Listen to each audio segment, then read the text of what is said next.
Bismillahirrahmanirrahim.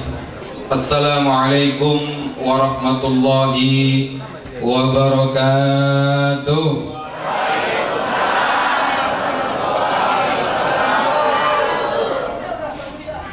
Alhamdulillahilladzi asra bi'abdihi laylan minal masjidil haram ilal masjidil aqsa alladzi barakna hawlahu linuriyahu min ayatina innahu huwas sami'ul basir. Asyhadu an la ilaha illallah wahdahu la syarika lah wa asyhadu anna sayyidana Muhammadan abduhu wa rasuluhu la nabiyya ba'dah. Allahumma salli wa sallim wa barik ala sayyidina Muhammad wa ala alihi wa sahbihi ajma'in wa man tabi'ahum bi ihsanin ila yaumiddin. Rabbi a'udzu bika min hamazati syayatin wa a'udzu bika rabbi an yahdurun. Qala Allah Ta'ala fi muhkami kitabihil karim wa huwa asdaqul qailin.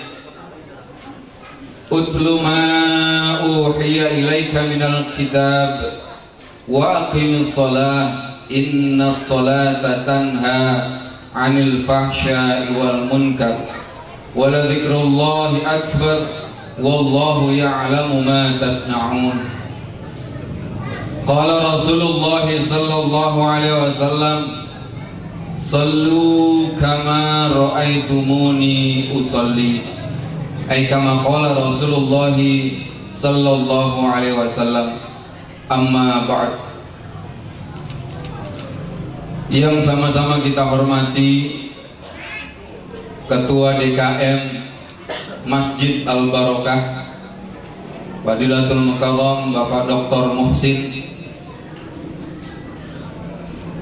Fadilatul Mukarramin wal Muhtaramin, para guru-guru kami, para asatidzah, para hujjaj, para habaib, para orang tua kami yang mohon maaf tidak dapat disebutkan namanya satu persatu. Semoga tidak mengurangi rasa ta'zim, hormat, mahabbah, cinta saya kepada beliau. Yang sama-sama kita hormati aparatur pemerintah baik sipil maupun militer, bil khusus Bapak Camat kita, Bapak Lurah kita, Bapak RW kita, Bapak RT kita. Semoga senantiasa diberikan kesehatan lahir dan batin oleh Allah Subhanahu wa Ta'ala untuk dapat membimbing warganya menuju warga yang sejahtera, amin ya rabbal alamin. Tidak lupa pula bapak-bapak, ibu-ibu, remajawan, remajawati, cari perawan hati-hati, anak ayam pada mati, yang saya cintai dan dicintai oleh Allah Subhanahu wa Ta'ala, amin ya rabbal alamin. Alhamdulillah. Kita lanjutkan. Tiada untayan kalimah hikmah yang paling santun untuk diucapkan Allah yang bertauhid pada kesempatan melainkan ungkapan rasa syukur kita kehadirat Allah Subhanahu wa Ta'ala atas cucuran nikmat dan anugerah rahmat yang telah dilimpahkan kepada kita. Alhamdulillah sampai saat sekarang ini kita masih dalam selimut iman, selimut Islam, sehat walafiat, sehingganya kita masih diberikan kesempatan oleh Allah Subhanahu wa Ta'ala untuk melangkahkan kaki kita, mengayunkan tangan kita, duduk simpu penuh hikmah di tempat yang insya Allah dimuliakan oleh Allah Subhanahu wa Ta'ala ini, Nabi besar Muhammad sallallahu alaihi wasallam, dengan harapan kumpulnya kita di tempat yang dimuliakan oleh Allah Subhanahu wa Ta'ala saat sekarang ini menjadi penyebab turunnya cucuran rahmat dari Allah Subhanahu wa Ta'ala, turunnya maghfirah, ampunan dosa dari Allah Subhanahu wa Ta'ala, jadi turunnya taufik dan hidayah kepada kita semua, dan menjadi penyebab meningkatnya keimanan, dan ketakwaan kita kepada Allah Subhanahu wa taala, sehingga acara yang kita laksanakan pada kesempatan malam hari ini dapat menghantarkan kita kepada gerbang keridhaan Allah Subhanahu wa taala. Amin ya rabbal alamin. Salawat beriring salam semoga tercurah limpahkan keharibaan junjungan kita Baginda Nabi besar Muhammad sallallahu alaihi wasallam beserta keluarga dan para sahabatnya, dan tentunya kita umatnya yang masih istiqomah mengamalkan sunnah beliau dan mengabdikan diri kita kepada Sang Maha Pencipta yaitu Allah Subhanahu wa taala, dengan harapan semoga kita kelak digolongkan oleh Allah Subhanahu wa taala ke dalam golongan umat Baginda Nabi besar Muhammad sallallahu alaihi wasallam yang kelak mendapatkan syafaatul uzma di hari kemudian. Amin amin ya rabbal alamin. Bapak Ibu jamaah sekalian yang sama-sama dirahmati oleh Allah Subhanahu wa taala, kumpulnya kita di sini adalah dalam rangka kita memperingati peristiwa yang merupakan mukjizat terbesar baginda Nabi besar Muhammad sallallahu alaihi wasallam setelah Al-Qur'an, yaitu peristiwa Isra Mi'rajnya baginda Nabi besar Muhammad sallallahu alaihi wasallam. Kalau kita berbicara tentang Isra Mi'raj, yang perlu kita pahami terlebih dahulu adalah bahwa Isra Mi'raj itu berawal daripada kegundahan dan kegalauan hati baginda Nabi besar Muhammad sallallahu alaihi wasallam, di mana pada tahun 10 kenabian beliau ditinggal oleh dua orang yang sangat beliau cintai. Siapa dua orang itu? Yang pertama adalah istri tercinta beliau, Ummuna Sayyidatina Khadijah Al-Kubra radhiyallahu anha, dan paman beliau yaitu Abi Thalib bin Abdul Muthalib. Jadi ini adalah merupakan sebuah kegelisahan, kegalauan, kegundahan hati baginda Nabi besar Muhammad sallallahu alaihi wasallam. Bagaimana tidak?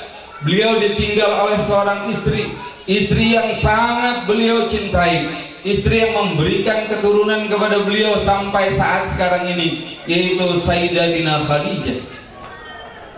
Pernah pada satu ketika Rasulullah sallallahu alaihi wasallam sepeninggal Sayyidatina Khadijah, beliau berada bersama dengan istri beliau yang kedua yaitu Sayyidatina Aisyah radhiyallahu anha. Saat beliau sedang berdua dengan Sayyidatina Aisyah radhiyallahu anha, terlihat Rasulullah sallallahu alaihi wasallam terdiam, termenung, manggut. Kemudian terlihat wajah beliau terlihat murung dan sedih. Kemudian ketika itu Sayyidatina Aisyah bertanya, "Ya Rasulullah, kenapa engkau wajahmu terlihat murung dan sedih seperti itu?" Kemudian Rasulullah sallallahu alaihi wasallam menjawab, "Wahai Sayyidatina Aisyah, wahai Aisyah istriku, aku teringat akan kakandamu yaitu Sayyidatina Khadijah yang telah berpulang ke rahmatullah." Mendengar jawaban baginda Nabi besar Muhammad sallallahu alaihi wasallam, Sayyidatina Aisyah yang beliau wajahnya putih, mendengar nama Sayyidatina Khadijah disebut, beliau cemburu. Kemudian wajah beliau berubah kemerah-merahan. Apa kata Sayyidatina Aisyah? "Ya Rasulullah, kenapa engkau masih saja mengingat-ingat orang yang telah wafat? Padahal ada aku di hadapanmu ya Rasulullah. Aku selalu mendampingimu. Sekarang aku ada bersama denganmu." Kemudian apa kata baginda Nabi besar Muhammad sallallahu alaihi wasallam? "Wahai Humairah." Rasulullah memanggil Sayyidatina Aisyah dengan panggilan Humairah. Humairah itu artinya orang yang mempunyai pipi kemerah-merahan. Humairah ini adalah panggilan sayang baginda Nabi besar Muhammad sallallahu alaihi wasallam kepada istrinya. Makanya ini perlu ditiru oleh bapak-bapak sekalian. Kalau bapak-bapak punya istri, tolong panggil istrinya dengan panggilan kesayangan. Panggillah seperti panggilan Rasulullah sallallahu alaihi wasallam kepada Sayyidatina Aisyah, "Ya Humairah." Nanti pulang dari sini bapak-bapak panggil istrinya ya Humairo, wahai yang pipinya kemerah-merahan. Iya kalau istrinya putih, kalau istrinya gelap bagaimana? Ya Hajar Aswad, wahai batu yang hitam. Ya, itu adalah panggilan kecintaan baginda Nabi besar Muhammad sallallahu alaihi wasallam. Kata Rasulullah, ini saya ceritanya cerita bebas ya, ini adalah cerita yang ada di dalam hadis. Kemudian Rasulullah berkata kepada Sayyidatina Aisyah, ya Sayyidatina Aisyah, ya Aisyah, ketahuilah bahwa Sayyidatina Khadijah itu betapa beliau itu mempunyai jasa yang besar di awal-awal masa dakwahnya Islam, masa penyebaran Islam. Banyak harta beliau yang habis, semuanya dikorbankan untuk penyebaran agama Islam. Kemudian pernah pada satu ketika Rasulullah Sallallahu Alaihi Wasallam melihat Sayyidatina Khadijah sedang menyusui putrinya yaitu Sayyidah Fatimah Zahra. Ternyata ketika disusui yang keluar bukan air susu melainkan darah. Kenapa? Karena saking kurangnya asupan makanan yang dimakan oleh Sayyidatina Khadijah.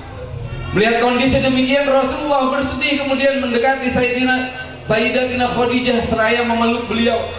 Kemudian Rasulullah berkata, ya Sayyidatina, ya Khadijah, engkau dulu adalah seorang bangsawan terhormat, namun setelah menikah denganku, namamu tercoret dari jajaran-jajaran orang terhormat suku Quraisy. Engkau dulu kaya raya karena engkau menikah denganku, maka engkau menjadi menderita dan menjadi rakyat jelata. Kemudian apa kata Sayyidatina Khadijah?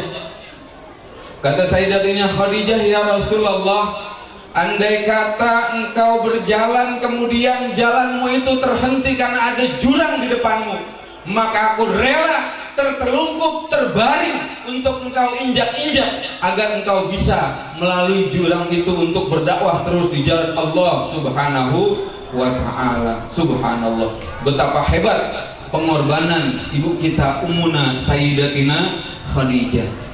Kira-kira ibu-ibu yang di sini sama suaminya seperti itu apa enggak? Kalau ada yang seperti itu, jangan dikuburin dulu sebelum mati.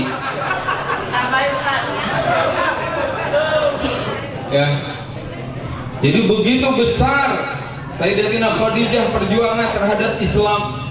Beliau dipanggil berpulang ke rahmatullah, merupakan orang yang sangat dicintai oleh baginda Nabi besar Muhammad sallallahu alaihi wasallam. Bolak-balik beliau menghabiskan waktu 2 jam, padahal ketika itu umur beliau sudah tidak muda lagi. Umur beliau adalah umurnya 60 tahun dan beliau melakukan hal tersebut selama 40 hari 40 malam. Itu saking cintanya beliau kepada baginda Nabi besar Muhammad sallallahu alaihi wasallam, demi cintanya kepada Rasul, demi cintanya kepada penyebaran ajaran agama Islam. Maka kalau kita berbicara tentang cinta, ini selalu indah. Kalau kita berbicara tentang cinta, yang berat menjadi ringan apalagi yang ringan, yang jauh menjadi dekat apalagi yang dekat, yang berat menjadi ringan apalagi yang ringan, yang pahit menjadi manis apalagi yang manis. Kalau cinta sudah melekat, gula Jawa terasa coklat, itu kata Jamal Mirdad. Ya. Hadirin hadirat yang sama-sama dirahmati oleh Allah Subhanahu wa ta'ala. Pertama, Sayyidatina Khadijah dipanggil oleh Allah Subhanahu wa ta'ala. Kemudian yang kedua adalah paman beliau yaitu Abu Thalib bin Abdul Muthalib, dipanggil oleh Allah Subhanahu wa ta'ala. Padahal Abu Thalib ini sangat kuat, sangat sayang kepada baginda Nabi besar Muhammad sallallahu alaihi wasallam dalam membela keponakannya menyebarkan ajaran agama Islam, walaupun dalam sejarah beliau dikatakan belum sempat bersyahadat, mengucap 2 kalimat syahadat. Ketika Rasulullah dakwah ke Taif, ini dakwah beliau itu gangguannya sangat luar biasa.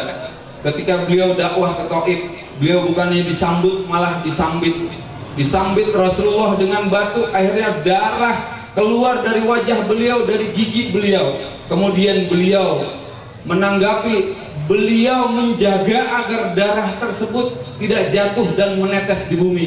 Kalau jatuh menetes di bumi, maka niscaya bumi akan murka dan orang-orang Taif niscaya akan di bumi hanguskan oleh bumi yang marah akibat jatuhnya darah Rasulullah sallallahu alaihi wasallam. Maka paman Rasulullah yang selalu membela beliau dipanggil oleh Allah Subhanahu wa taala, sehingga Rasulullah sallallahu alaihi wasallam ketika itu di tahun yang sama, maka tahun itu disebut dengan Amul Husni, tahun kesedihannya baginda Nabi besar Muhammad sallallahu alaihi wasallam. Sehingga beliau gundah, beliau gulana, beliau resah. Ya, kalau istilah anak zaman sekarang itu andilau, antara dilema dan galau, gegana, gelisah, galau dan merana. Tuh paham aja anak sekarang.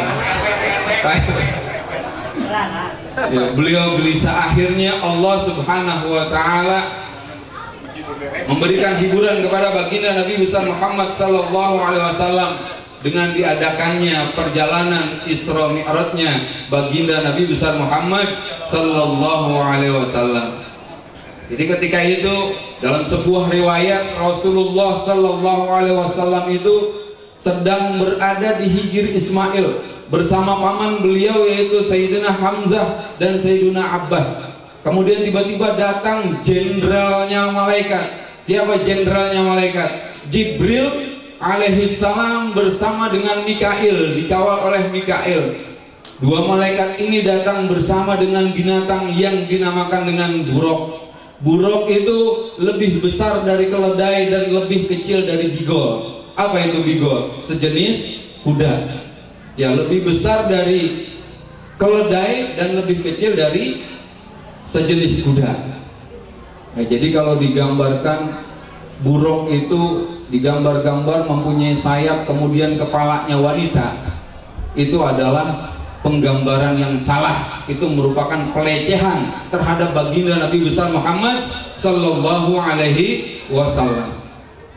Kemudian Rasulullah sallallahu alaihi wasallam dibawa oleh malaikat Jibril dan Mikail menuju sumber air Zam-Zam. Di sana beliau dibedah, beliau dibelah, kemudian hatinya diambil. Setelah hatinya diambil, diusap, dibasuh dengan air Zam-Zam sebanyak 3 kali. Bukan berarti hati Rasulullah sallallahu alaihi wasallam kotor. Hati Rasulullah sallallahu alaihi wasallam suci, namun ditambah suci lagi karena akan menghadap yang maha suci, yaitu Allah Subhanahu wa taala. Untuk menghadap Allah yang maha suci, maka harus mensucikan diri terlebih dahulu. Ini adalah pelajaran bagi kita. Kalau kita ingin dekat dengan Allah Subhanahu wa taala, maka harus ada yang disamakan. At-takhalluq bi akhlaqillah, berakhlak dengan akhlaknya Allah Subhanahu wa taala, bersifat dengan sifatnya Allah Subhanahu wa taala. Allah Maha Suci, maka untuk dapat mendekati menghadap Allah Subhanahu wa taala, kita harus mensucikan diri kita. Allah Maha Penyayang, maka untuk dapat dekat dengan Allah Subhanahu wa taala, kita harus menyayangi saudara-saudara kita. Allah Maha Pengampun, maka untuk dapat bisa dekat dengan Allah Subhanahu wa taala, kita harus mampu untuk memberikan maaf kepada saudara-saudara kita yang mempunyai kesalahan. Allah Maha Pemberi, maka untuk bisa dapat dekat dengan Allah Subhanahu wa taala, kita harus dermawan, mampu untuk memberikan sebagian harta kita kepada orang yang membutuhkannya, kepada pembangunan-pembangunan untuk syiar di dalam ajaran agama Allah Subhanahu wa ta'ala. Maka itu baru bisa dekat. Harus ada yang disamakan. Sama seperti kita nyetel radio, kalau gelombangnya belum sama bagaimana? Bersek-bersek. Tapi kalau gelombangnya sudah sama, suaranya jernih. Nonton TV juga begitu. Maka segala sesuatu yang mempunyai kesamaan akan mudah dekatnya. Ya, biasanya kalau orang punya hobi yang sama, dia akan mudah dekat.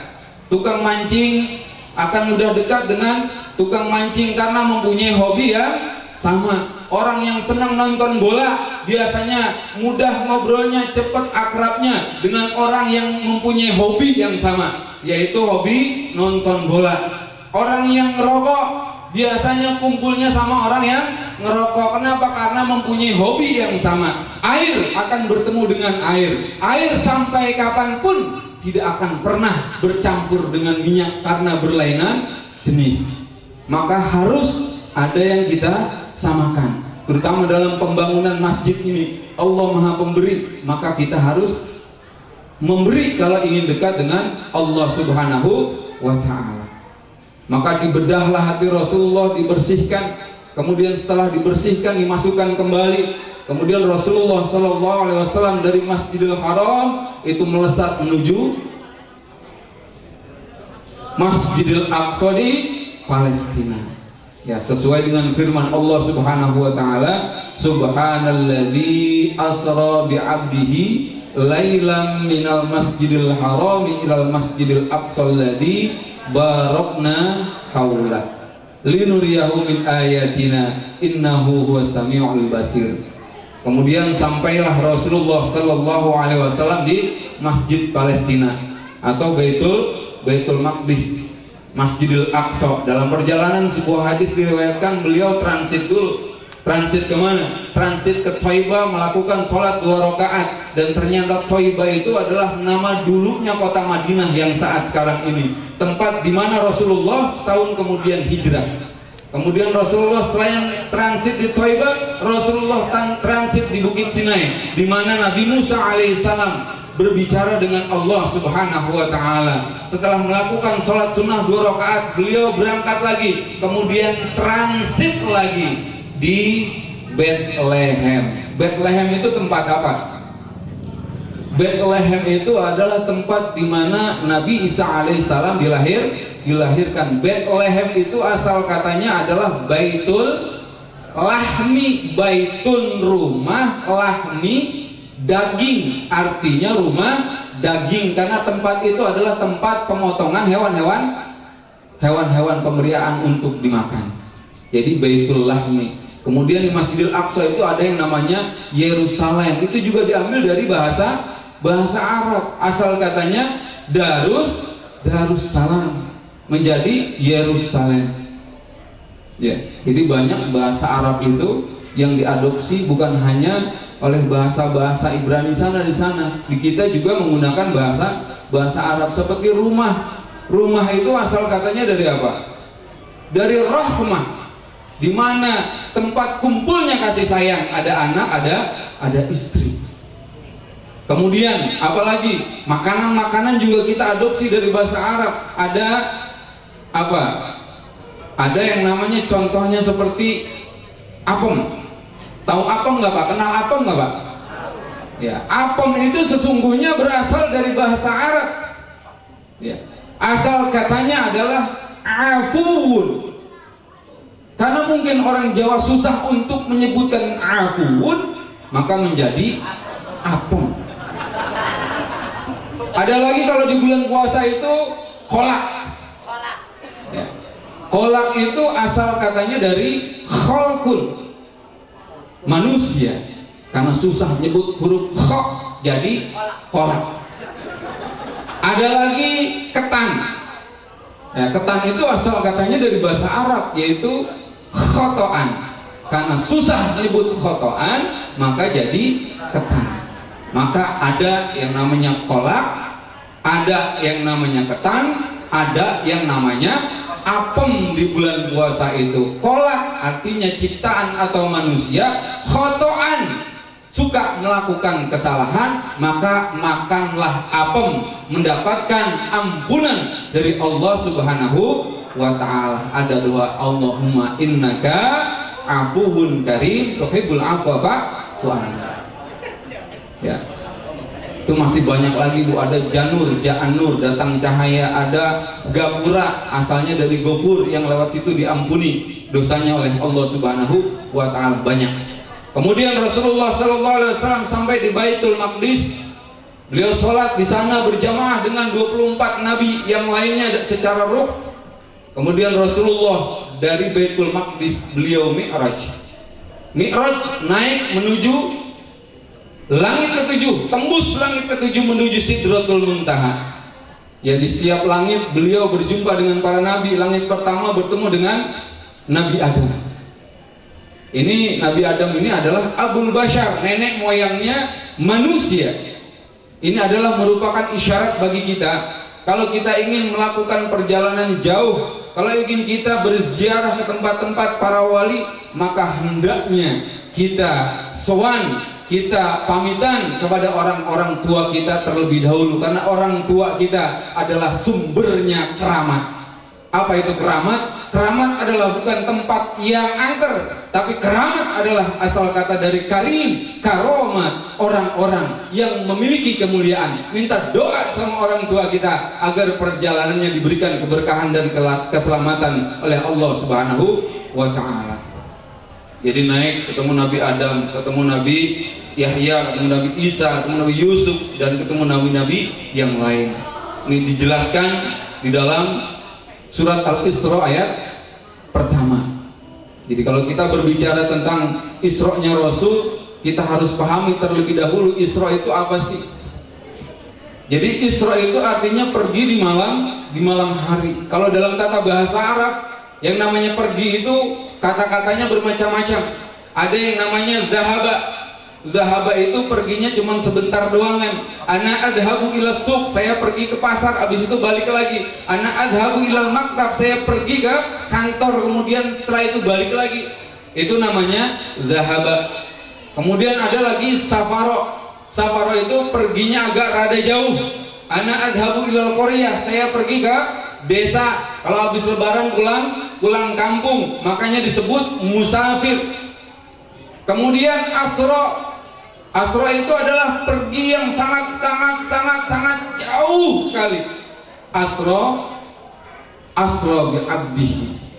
Jadi kalau misalkan kita malam hari keluar terus pengen ngerokok, cari rokok, ente mau kemana? Saya mau isra, perjalanan di malam hari. Kan isra jalan di malam hari.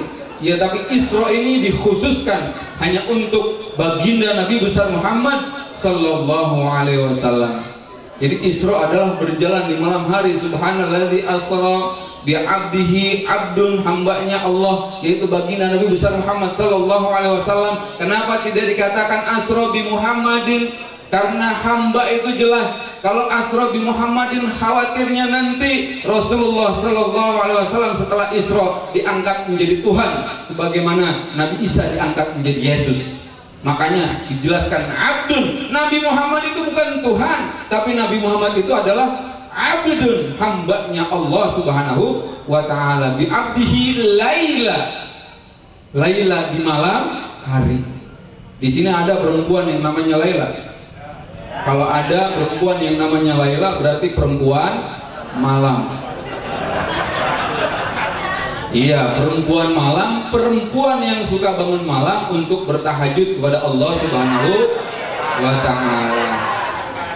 Lailan minal masjidil haram ilal masjidil aqsa alladzi barakna haulah, yang di sekelilingnya itu diberkahi oleh Allah Subhanahu wa Ta'ala. Kenapa diberkahi? Karena 24 nabi itu berasal dari Palestina, kecuali baginda Nabi besar Muhammad sallallahu alaihi wasallam.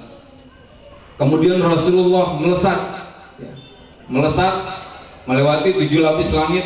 Kemudian sampailah Rasulullah sallallahu alaihi wasallam di Sidratul Muntaha. Ketika itu Rasulullah sallallahu alaihi wasallam bercerita, ini saya pakai gaya bebas ya. Rasulullah sallallahu alaihi wasallam bercerita, ketika aku sampai di langit di malam Isra Mi'raj, aku melihat ada malaikat yang memiliki 1000 tangan. Di setiap tangan memiliki 1000 jari. Aku lihat dia sedang menghitung jari-jarinya. Kemudian aku bertanya kepada Jibril, pendampingku ketika itu, wahai Jibril, malaikat apakah itu? Kemudian Jibril menjawab, ya Rasulullah, sesungguhnya itu adalah malaikat yang diberikan tugas oleh Allah Subhanahu wa Ta'ala untuk menghitung tetesan-tetesan air hujan yang jatuh dari langit menuju bumi. Kemudian Rasulullah SAW bertanya kepada malaikat tersebut, wahai malaikat, apakah engkau mampu untuk menghitung bilangan tetesan-tetesan air hujan yang jatuh semenjak zaman Nabi Adam sampai hari ini? Kemudian apa kata malaikat tersebut? Ya Rasulullah, demi yang mengutus engkau dengan hak, sesungguhnya aku diberikan keistimewaan oleh Allah Subhanahu wa Ta'ala untuk dapat menghitung setiap tetesan-tetesan air hujan dari semenjak zaman Nabi Adam sampai sampai hari ini. Bahkan aku mampu untuk menghitung tetesan-tetesan air hujan yang jatuh di daratan, yang jatuh di lautan, yang jatuh di sawah-sawah, di pegunungan, di hutan, bahkan yang jatuh di tempat-tempat yang tidak diketahui oleh manusia. Rasulullah mendengar jawaban dari malaikat tersebut, merasa bangga dan kagum atas keistimewaan yang diberikan oleh Allah Subhanahu wa Ta'ala kepada malaikat tersebut. Namun malaikat tersebut melanjutkan penjelasannya, ya Rasulullah, walaupun aku diberikan keistimewaan oleh Allah dengan jari-jariku yang sejuta ini, namun ada kelemahan aku ya Rasulullah. Apa kelemahan engkau wahai malaikat? Kemudian malaikat tersebut menjelaskan bahwa kelemahan aku itu adalah tatkala umatmu berkumpul di satu tempat, kemudian menyebut nama engkau dan berselawat kepadamu, maka aku tidak mampu untuk menghitung berapa banyak pahala yang mereka dapatkan akibat sebab membaca selawat terhadap engkau ya Rasulullah. Jadi malaikat ini nggak mampu untuk menghitung pahala yang didapatkan oleh umat Rasul akibat membaca sholawat secara bersama-sama. Makanya Rasulullah SAW dalam satu riwayat mengatakan, bersabda, man shalla alayya sholatan wahidatan sallallahu alaihi asyra salawatin wa khuttat alaihi asyru khatayat wa rufi'at lahu asyru darajat. Yang artinya barang siapa yang berselawat terhadapku satu kali selawat, Allah akan membalas dengan 10 kali lipat, dan dia dosa-dosanya diampuni 10 dosa, kemudian derajatnya diangkat oleh Allah Subhanahu wa Ta'ala 10 derajat di surganya Allah Subhanahu wa Ta'ala. Oleh karena itu, untuk mendapatkan keberkahan kumpulan kita pada kesempatan kali ini, ada baiknya kita bersama-sama membaca sholawat kepada baginda Nabi besar Muhammad sallallahu alaihi wasallam, karena dengan sebab sholawat apa yang menjadi seluruh hajat dan kebutuhan kita akan dijabah oleh Allah Subhanahu wa Ta'ala, bil khusus dalam rangka pembangunan Masjid Al-Barakah ini. Pak, insya Allah akan dimudahkan jalannya oleh Allah Subhanahu wa Ta'ala. Untuk bersolawat kita awali dengan istighfar, mohon ampun kepada Allah Subhanahu wa Ta'ala, mohon ampun atas segala dosa-dosa kaum muslimin, muslimat, mukminin, mukminat, dosa-dosa orang tua kita. Kemudian kita lanjutkan dengan membaca sholawat, karena doa yang terbaik itu adalah doa kita kepada orang lain, bukan hanya doa kita kepada diri kita sendiri. Selama ini kita lupa, selama ini kita egois. Ketika kita berdoa, kita minta, ya Allah buat saya, ya Allah saya minta mobil, ya Allah saya minta HP, minta harta, minta rumah, minta jabatan, semuanya untuk kita. Kapan kita mendoakan, mengikutkan saudara-saudara kita di dalam doa kita? Sesungguhnya doa kita kepada saudara kita secara rahasia, itulah doa yang paling mustajab, yang tidak akan pernah tidak diterima oleh Allah Subhanahu wa Ta'ala. Kita istighfar lil muslimin wal muslimat. Yang kedua lil mukminin wal mukminat. Yang ketiga untuk orang tua kita. Setelah itu kita ikuti dengan berselawat. Astaghfirullahaladzim, astaghfirullahaladzim, astaghfirullahaladzim, lil muslimina wal muslimat. Astaghfirullahaladzim, astaghfirullahaladzim, astaghfirullahaladzim, lil mu'minina wal mu'minat. Astaghfirullahaladzim, astaghfirullahaladzim, astaghfirullahaladzim, lil walidi wal walidat. Astaghfirullahaladzim, astaghfirullahaladzim, astaghfirullahaladzim. Innallaha ghafurur rahim. Maulaya وسلم دائما أبدا على حبيبك خير الخلق كلهم هو الحبيب الذي ترجى شفاعته لكل حول من الأحوال مقتهم يا رب بالمصطفى بلغ مقاصدنا واغفر لنا ما مضى يا واسع الكرم Salat kerjakan salat sebab salat perintah syariat. Siapa yang tidak salat matinya nanti loncat-loncat. Ya Rabbi bil Mustafa balligh maqasidana waghfir lana ma madha ya wasi'al karami. Ngaji-ngaji ayo kita mengaji sebab ngaji perintah Nabi. Siapa yang tidak ngaji matinya nanti berdiri. Ya Rabbi bil Mustafa balligh maqasidana waghfir lana ma madha ya wasi'al karami. Ila hadratin Nabi Mustafa Muhammad Rasulullah sallallahu alaihi wasallam wa ala alihi wa sahbihi kiram li jami' masyayikh Syaikhul Qadir Al-Jilani wa ila abaina wa ummahatina wa ajdatina wa jaddatina wa masyayikhina wa alimina asatidatina. Al-Fatihah. A'udzu billahi minasy syaithanir rajim. Bismillahirrahmanir rahim. Alhamdulillahi rabbil alamin. Ar-Rahmanir Rahim. Maliki yaumiddin. Iyyaka na'budu wa iyyaka nasta'in. Ihdinas siratal mustaqim. Siratal ladzina an'amta 'alaihim ghairil maghdubi 'alaihim waladdallin. Rabbighfirli wa liwalidayya amin. Kita kembali kepada kisah Isra Mi'rajnya baginda Nabi besar Muhammad sallallahu alaihi wasallam. Setelah Rasulullah sallallahu alaihi wasallam bertemu dengan malaikat penjaga hujan, Rasulullah sallallahu alaihi wasallam melanjutkan perjalanannya dengan malaikat Jibril. Sampailah beliau di Sidratul Muntaha. Apa itu Sidratul Muntaha? Sidroh itu adalah hamparan.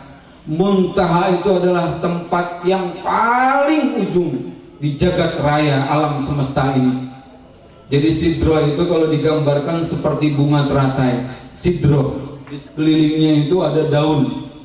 Ya, kemudian di tengah-tengah daunnya itu ada apa? Ada yang menjulang ke atas. Ya, ini sidroh, kemudian ini muntaha. Ya, Sidratul Muntaha. Nah, di Sidratul Muntaha ini dilewatkan dalam sebuah hadis bahwa Rasulullah sallallahu alaihi wasallam melihat arsy-Nya Allah, singgasananya Allah Subhanahu wa taala itu berada di atas. Ya, ini arsy di atas ini. Ya, bukan berarti bayangan kita arsy itu singgasana, Allah ada di situ, bukan. Singgasana itu artinya, arsy Allah itu artinya adalah tempat yang paling mulia yang berada di jagat raya ini. Rasulullah melihat singgasana Allah itu berada di atas, ditopang dengan banyak pilar, sekitar jumlahnya 360.000 pilar. Setiap pilar, jarak antara pilar yang satu dengan pilar yang lain itu ditempuh 300.000 tahun perjalanan. Kemudian di antara pilar-pilar tersebut dikelilingi oleh padang pasir yang jumlahnya 12.000 padang pasir, yang luasnya terhampar antara barat sampai ke timur bumi kita. Masya Allah, luas banget. Dan di setiap padang pasir tersebut terdapat 80.000 malaikat. yang setiap malaikat tersebut mereka kesemuanya membaca surat Al-Ikhlas, dan pahalanya dihadiahkan kepada umat baginda Nabi besar Muhammad sallallahu alaihi wasallam, baik laki-laki maupun perempuan yang membaca surat Al-Ikhlas. Subhanallah. Bahkan diriwayatkan oleh Imam Tabrani dalam sebuah hadis, dikatakan bahwa barang siapa yang dalam kondisi sakit kemudian dia membaca surat Al-Ikhlas, dan ketika itu dia meninggal dunia, maka niscaya jasadnya tidak akan membusuk di dalam kuburnya. Kemudian kuburnya akan dilapangkan oleh Allah Subhanahu wa Ta'ala, dan malaikat akan membawanya melalui sayapnya melewati jembatan titian, jembatan Shiratal Mustaqim, menuju surganya Allah Subhanahu wa Ta'ala. Luar biasa keutamaan fadilah daripada surat Al-Ikhlas. Kalau kita lihat Al-Ikhlas, surat Al-Ikhlas itu ada keanehan. Kenapa aneh? Bapak-bapak, ibu-ibu merasa aneh nggak dengan surat Al-Ikhlas? Nggak aneh ya? Nggak pernah memperhatikan. Kalau kita baca surat An-Nas, Qul a'udzu birabbin nas, wajar dinamain surat An-Nas karena ada kata An-Nas. Qul a'udzu birabbil falaq, maka dinamakan surat Al-Falaq. Sekarang Al-Ikhlas. Bismillahirrahmanirrahim. Qul huwallahu ahad, Allahus samad, lam yalid wa lam yulad wa lam yakul lahu kufuwan ahad. Lah kok kalau kata orang Betawi ujuk-ujuk dinamain surat Al-Ikhlas, di dalamnya itu nggak ada kata-kata Al-Ikhlas. Maka itulah hebatnya daripada surat Al-Ikhlas. Berarti yang namanya ikhlas itu tidak kelihatan dan tidak diucapkan. Kalau misalnya ada orang kita tanya, kamu ikhlas nggak? Saya ikhlas, berarti nggak ikhlas. Kenapa? Yang namanya ikhlas itu adalah tersembunyi. Bahkan malaikat pun tidak tahu kalau seorang hambanya tersebut melakukan amal dengan ikhlas. Ya, surat Al-Ikhlas, dahsyatnya surat Al-Ikhlas. Ya, kita lanjutkan lagi. Kemudian Rasulullah berada di Sidratul Muntaha, masih di sekitar di sidrohnya. Rasulullah Shallallahu Alaihi Wasallam diajak jalan-jalan oleh malaikat Jibril, jalan-jalan dulu pertama menuju surganya Allah Subhanahu Wa Taala. Di situ di depan pintu surga tertulis pahala sedekah dibalas 10 kali lipat, dan pahala memberikan hutang dibalas 18 kali lipat. Jadi memberikan hutang kepada orang yang membutuhkannya itu lebih utama daripada sedekah. Kita kasih utang untuk orang lain, kemudian orang tersebut bersedekah. Di pahala berhutang, menghutangkan kepada orang lain lebih besar daripada pahala sedekah. Ya. Depan pintu surga itu tertulis terpampang. Kemudian setelah Rasulullah diajak berkeliling surga, Rasulullah keluar dari surga, kemudian diajak menuju melihat kondisi neraka. Di depan pintu neraka ini Rasulullah SAW dicegat oleh malaikat penjaga neraka. Siapa malaikat penjaga neraka? Yaitu malaikat Malik. Stop di sini. Siapa itu? Kemudian kata Jibril, tahukah engkau wahai Malik bahwa ini adalah manusia yang paling mulia yang diciptakan oleh Allah Subhanahu Wa Taala, yaitu Rasulullah Sallallahu Alaihi Wasallam. Maka malaikat Malik adalah malaikat yang semenjak pertama kali diciptakan oleh Allah Subhanahu Wa Taala sampai sekarang itu nggak pernah tersenyum. Tatkala datang baginda Nabi besar Muhammad Sallallahu Alaihi Wasallam dan diketahui itu adalah Rasulullah Sallallahu Alaihi Wasallam, malaikat Malik tersenyum.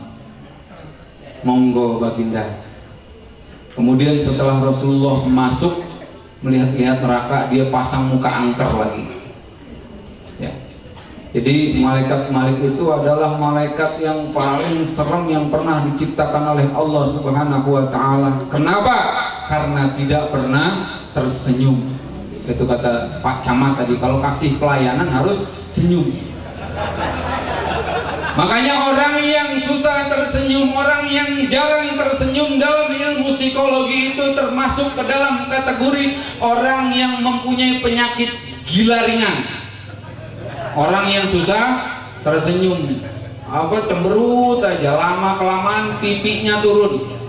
Ya, persis anjing herder. Ya.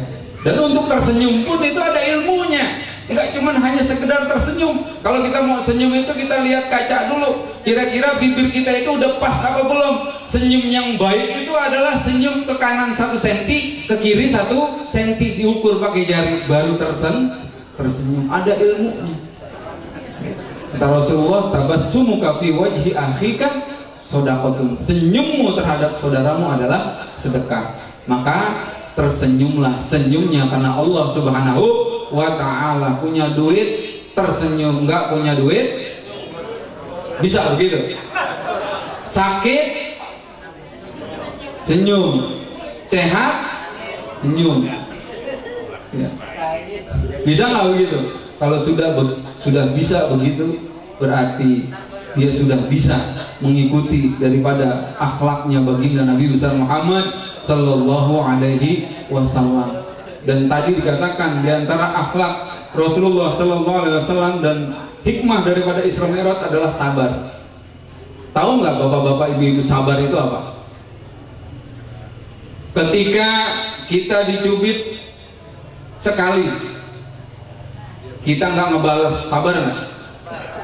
2 kali dicubit, kita nggak ngebalas, sabar nggak? Ketika dicubit ketiga kali, kita balas cubit. Yang 2 itu kira-kira masih disebut sabar nggak? Karena ada 1 yang gagal. Itu belum disebut sabar. Ya, sabar itu adalah ketika dicubit 3 kali, 3 kalinya tidak membalas. Makanya Imam Junaid Al-Baghdadi itu mengatakan bahwa sabar itu adalah tatkala seseorang itu minum jamu yang sangat pahit sekali, tapi wajahnya bahagia. Kira-kira bisa nggak? Minum jamu pahitnya luar biasa, tapi wajahnya bahagia, tersenyum indah. Itu adalah akhlaknya baginda Nabi besar Muhammad Sallallahu Alaihi Wasallam. Kadang-kadang jamunya pahit, ekspresi muka kita lebih pahit dari jamu yang kita minum. Ingin menunjukkan bahwa kita sedang menderita. Ya, itu adalah sabar. Makanya sabar itu semoga menjadi akhlak kita, dan itu perlu latihan, harus dilatih sedikit demi sedikit. Nggak apa-apa dicubit sekali nggak nyubit, kemudian dicubit 2 kali nyubit, nanti lama-kelamaan insya Allah bisa kita bersabar. Karena dikatakan bahwa pahala sabar itu adalah tidak bisa dihitung. Pahala sholat bisa dihitung, pahala sedekah bisa dihitung, tapi pahala sabar tidak bisa dihitung. Innama yuwaffas sabirina ajruhum bighairi hisab. Tidak bisa dihitung, ya, pahalanya saking besarnya. Jadi kemudian Rasulullah setelah melihat neraka, kemudian sampailah Rasulullah SAW naik ke singgasana atau arsy-Nya Allah Subhanahu wa taala. Sampai di situ Jibril bilang kepada Rasulullah, "Ya Rasulullah, cukup sampai di sini. Saya tidak sanggup untuk bisa naik sampai arsy-Nya Allah Subhanahu wa taala." Kenapa? Karena kalau saya paksakan diri saya untuk bisa sampai arsy-Nya Allah Subhanahu wa taala, untuk masuk wilayah arsy-Nya Allah Subhanahu wa taala, maka saya niscaya akan terbakar habis. Hanya manusia seperti engkaulah yang akan mampu untuk menembus wilayah arsy-Nya Allah Subhanahu wa taala, menghadap hadirat Allah Subhanahu wa taala.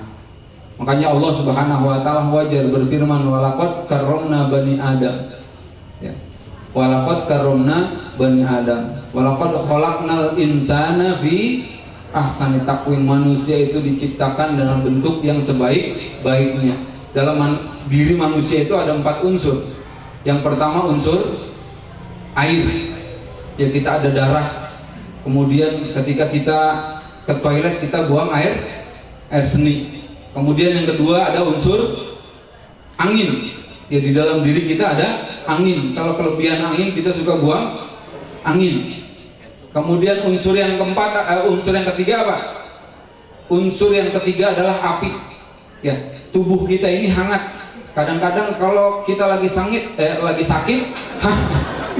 lagi sakit, hangatnya berlebihan sampai 40 derajat. Kadang-kadang itu menandakan bahwa di dalam diri kita ada api. Kemudian kita terbuat dari tanah. Ya. Kita terbuat dari tanah. Apa buktinya?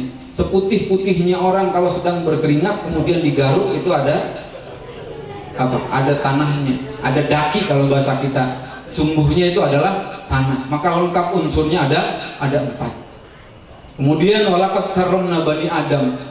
Manusia itu dimuliakan oleh Allah Subhanahu wa taala. Kenapa dimuliakan?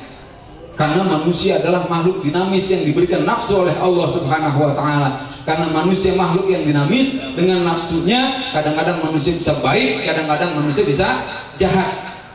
Manusia bukan malaikat, makhluk statis yang selalu taat dimanapun, kapanpun, dan dalam kondisi bagaimanapun.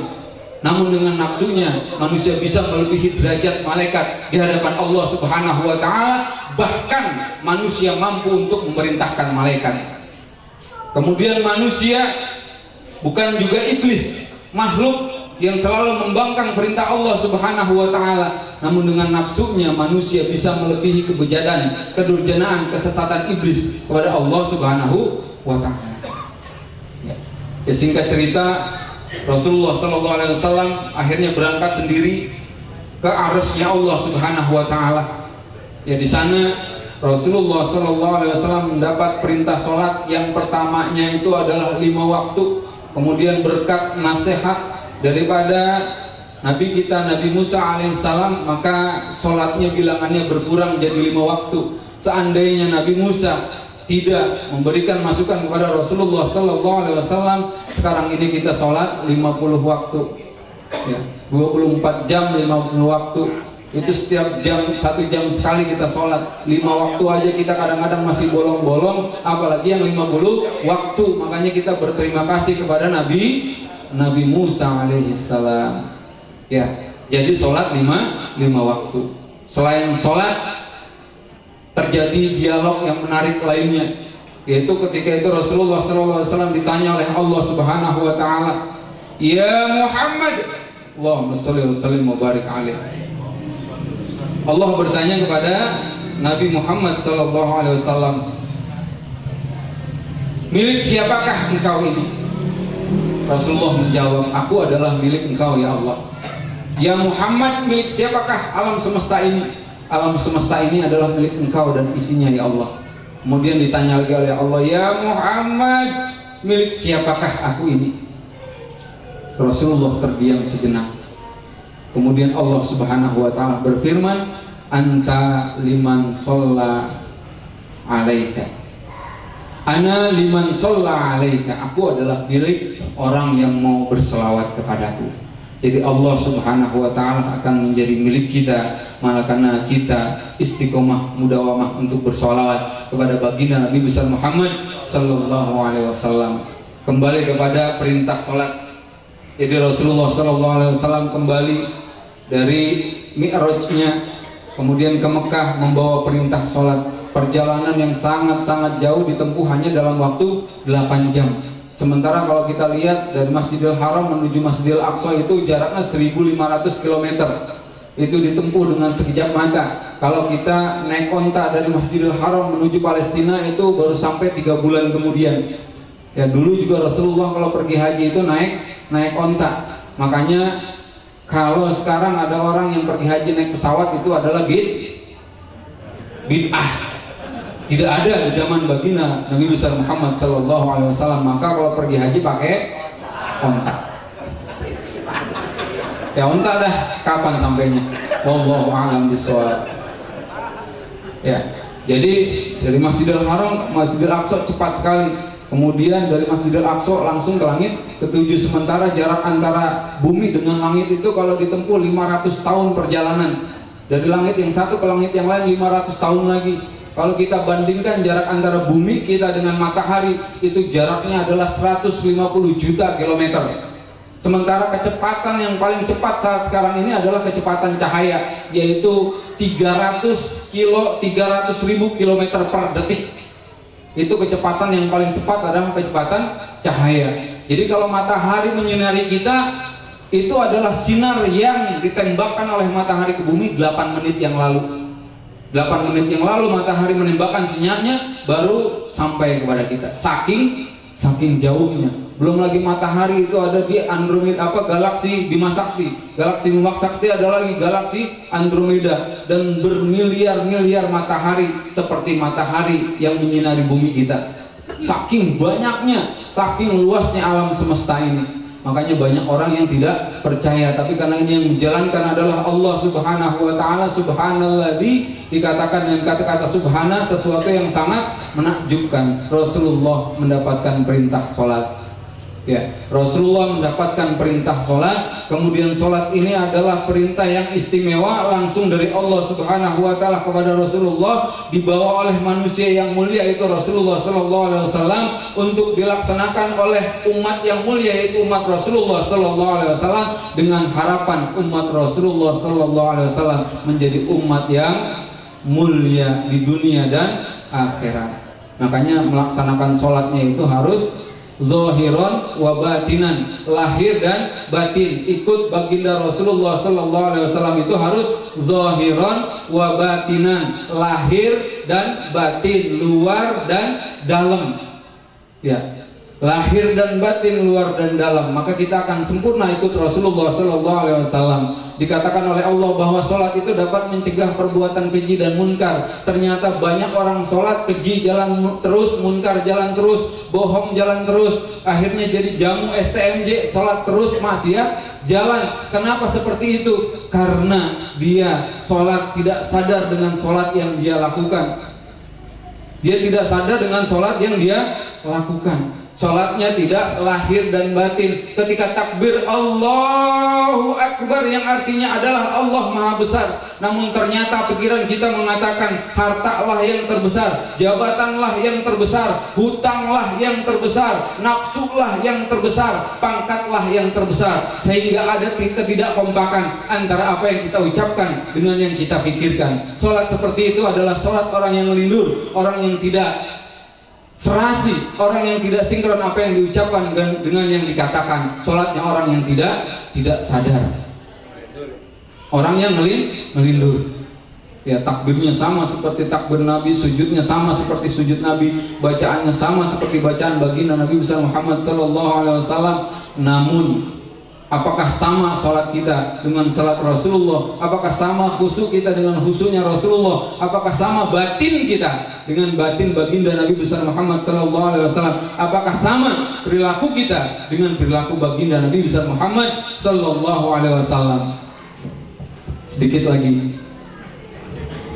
Makanya lihat para sahabat itu ketika sholat, Zubair bin Awam ketika sholat Allahu Akbar, itu burung bisa bertengger berlama-lama ria di pundak beliau. Kenapa? Saking tenangnya beliau sholat, saking khusyuknya beliau sholat. Kemudian Sayyidina Ali radhiyallahu anhu ketika beliau kakinya tertembus panah, itu panahnya dicabut tatkala beliau sholat. Selesai sholat, panah tersebut sudah tercabut dari kakinya dan beliau tidak merasakan apapun, tidak merasakan sakit. Kemudian Sayyidina Ali Zainal Abidin As-Sajjad, cucunya, cicitnya baginda Nabi besar Muhammad sallallahu alaihi wasallam, ketika sujud rumahnya kebakaran, beliau nggak tahu.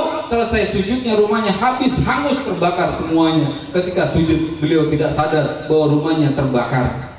Kemudian ada lagi Al-Halat, Abu Mansur Al-Halat, beliau sholat dalam semalam itu mampu melaksanakan sholat 500 kali, 500 rakaat. Kenapa bisa seperti itu? Karena berhadapan dengan yang maha agung, yaitu Allah Subhanahu wa ta'ala. Kita kira-kira bisa nggak begitu? Allahu Akbar. Ya, pertamanya selamat 1 menit, 2 menit, kemudian pikiran kita kemana-mana, mikirin hutang, mikirin kadang kunci mobil, mikirin kerjaan dan lain sebagainya. Nggak bakalan kita itu ketika sholat dari awal sampai akhir itu bisa khusyuk, nggak bakalan. Kalau ada yang kayak begitu itu jadi waliun min auliyaillah. Caranya gimana? Belajar kita sholat khusyuk, belajar sholat di depan TV. Allahu Akbar, pertama masih terganggu, besok terus dilatih. Kalau suara TV itu sudah tidak kedengaran lagi sama kuping kita ketika kita sholat, berarti itu tanda-tanda sholat kita mulai khusyuk. Teorinya bagaimana? Teorinya diajarkan oleh Allah Subhanahu wa ta'ala dalam kisah Nabi Yusuf. Ya, tatkala Nabi Yusuf berjalan di depan wanita-wanita yang diberikan pisau dan apel, kemudian wanita tersebut tidak sadar mereka mengiris jarinya sampai berdarah. Seharusnya yang diiris adalah apel, tapi yang diiris adalah jarinya. Kenapa tidak merasa sakit? Kenapa tidak merasa perih? Karena melihat Nabi Yusuf lewat. Kenapa dengan Nabi Yusuf? Nabi Yusuf adalah Nabi yang paling ganteng yang digelai oleh wanita, sehingga pikiran wanita-wanita tersebut terfokus pada satu titik.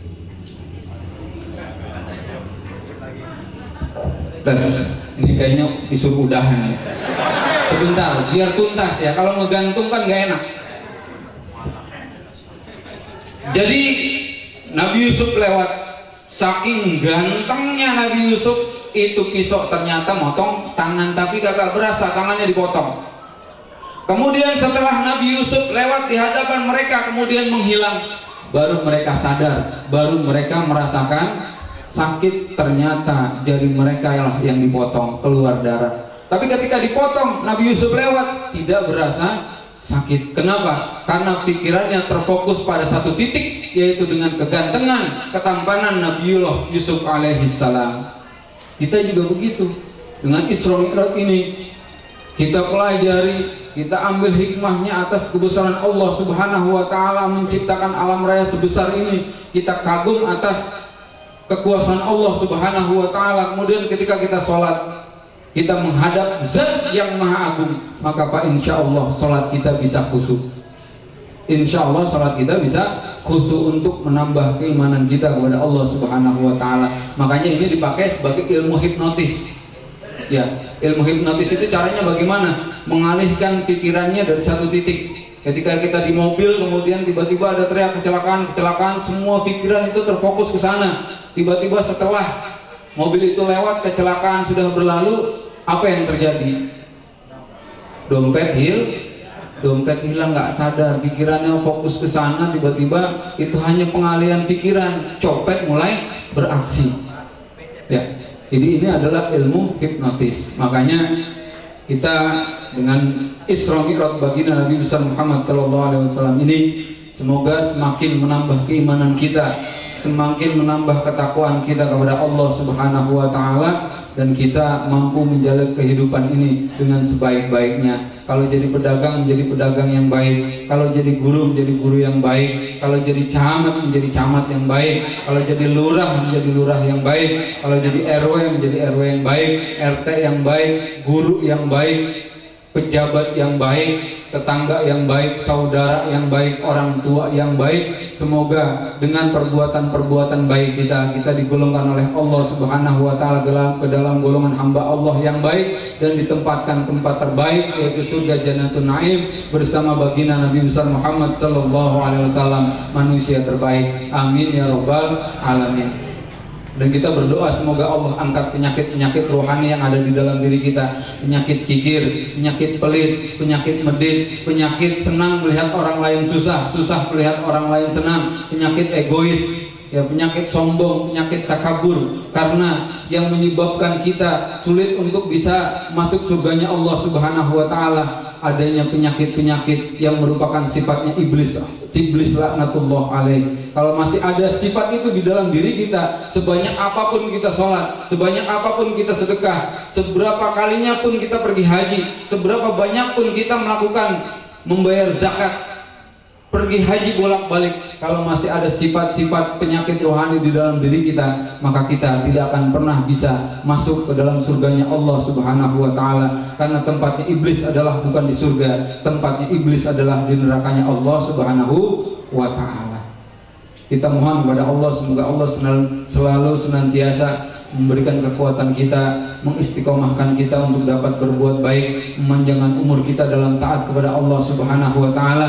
Dan di bulan Sya'ban ini kita mohon kepada Allah, Allahumma barik lana fi Rajab wa Sya'ban wa balighna Ramadan. Semoga Allah mempertemukan kita kepada bulan Ramadan, amin ya rabbal alamin. Bapak Ibu yang sama-sama dirahmati oleh Allah Subhanahu wa ta'ala, tidak berasa sudah 1 jam kita bersama di sini. Semoga apa yang saya sampaikan dapat bermanfaat dan dapat menjadi oleh-oleh dalam kehidupan sehari-hari. Saya ingin menyampaikan bahwa kalau ada sumur di ladang, boleh kita menumpang mandi. Kalau ada umur yang panjang, mari kita mandi bersama-sama. Berakit-rakit ke hulu, berenang-renang ke tepian. Kalau lagi sakit jangan berenang. Wabillahi hidayah wa taufiq wal afu minkum. Wassalamualaikum warahmatullahi wabarakatuh. Tadi kiraman rohani dari Ustadz Haji Muhammad Burkon Ema. Mudah-mudahan ada hikmah yang kita bisa ambil dari apa yang sudah beliau paparkan kurang lebih 1 jam tadi. Selanjutnya adalah pembacaan doa kepada Ustadz Haji Ismail dari Bas Kecamatan Ciruas. Kami persilahkan untuk memimpin doa. Inna Allah yaktubus salamat alayna wa ala hadaniyah wa ala niyati salihah. Al-Fatihah. Bismillahirrahmanirrahim. Alhamdulillahirrahmanirrahim. Maliki yaumiddin. Iyyaka na'budu wa iyyaka nasta'in. Shiratal ladzina an'amta 'alaihim ghairil maghdubi 'alaihim waladdallin. Amin ya mujibas salihin. Alhamdulillahirabbil alamin. Hamdan syakirin, hamdan na'imin, hamdan dzakirin, hamdan yu'afina wa yukafi majidah. Ya Rabbana lakal hamdu kama yanbaghi li jalali wajhil karim wa 'azimi sultanik. Allahumma shalli ala sayyidina Muhammadin salatan tunjina biha min jalil ahwal afat wa taqdil ila hajatu tahum bi syai'an wa tarfuna biha indaka ala darajat wa tubari masil ghayat min jamil khairati fil qadr ma'amatinaka ala kulli syai'in qadir. Allahumma anta rabbi la ilaha illa anta khalaqtani wa ana abduka wa bika mastata a'udzu bika min syarri ma sana'tu abu la bi ni'matika ya bi dambi faghfir li dhunuba illa anta. Allahumma ya alim asyir wa najina kulli balwa wal bisna libasa taqwa ahdina tariqal huda wastaqbilna amalan bi madkhil tarda. Allahumma surna baina khairun nasiri waghfir lana wal ghafirin warzuq lana bil raziqin waftah lana bil fatihin wahdina bil qawmil zalimin. Allahumma yassir lana umurana wa asrajukna bi hajatina wa atina su'alina warfa' darajatana fid dunya wal akhirah. Allahumma alif baina qulubina waslih dzata bainana wahdina subul salam wa najina min adh-dhulumati an-nur waj'al akhir da'wana wa barik lana bi asma'ina wa absarina qulubina waj'alna dzurriyyatina wa tub 'alaina innaka tawwabur rahim wa jazaa akhiri nikmatika musnabiha qawbilina laha wa tamma 'alaina bi rahmatika arhamar rahimin. Rabbana zalamna anfusana wa lam taghfir lana wa tarhamna lanakunanna khasirin. Rabbana ya Allah atina fid dunya hasanah wa fil akhirati hasanah wa qina adzabannar. Walhamdulillahi rabbil alamin. Assalamualaikum warahmatullahi wabarakatuh. Alhamdulillahirabbil alamin. Demikian kita sudah sampai pada penghujung acara peringatan Isra Mi'raj Nabi Muhammad sallallahu alaihi wasallam 1437 Hijriah di Masjid Al-Barokah. Saya sebagai pembawa acara mohon maaf atas segala kekurangan, dan mari kita bersama tutup acara peringatan Isra Mi'raj 1437 Hijriah pada malam hari ini dengan bersama membaca hamdalah. Alhamdulillahirabbil alamin. Subhanakallahumma wa bihamdika asyhadu an la ilaha illa anta nastaghfiruka wa natubu ilaik. Billahi taufiq. Wassalamualaikum warahmatullahi wabarakatuh.